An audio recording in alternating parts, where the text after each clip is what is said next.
राज्याच्या राजकारणात सध्या हनी ट्रॅपवरून राजकारण पेटलंय।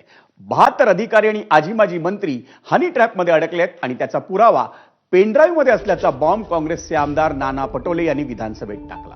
त्यावर हनी नाही आणि ट्रॅपही नाही असं म्हणत मुख्यमंत्र्यांनी तो आरोप फेटाळून लावला। पण आता काँग्रेसचे नेते विजय वडेट्टीवार यांनी एक मोठा दावा केलाय।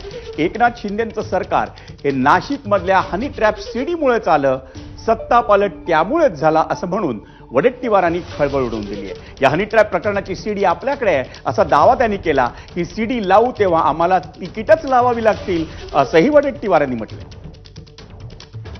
एक गोष्ट कालपासून या सभागृहात होते आहे ती म्हणजे हनी ट्रॅप। कोणचा हनी ट्रॅप यांनी आणला मला समजतच नाही। आणि नानाभाऊने तर कुठला बॉम्बच आणला म्हणे। नानाभाऊ आलाच नाही आमच्यापर्यंत बॉम्ब। बरं आमच्याकडे बरं तुमच्याकडे असला बॉम्ब तर आमच्याकडे दिला तर पाहिजे ना।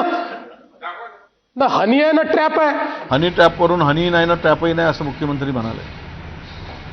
पण त्या संदर्भात फार मोठा माहिती सरकारकडे आहे, विरोधी पक्षनेत्याकडे आहे।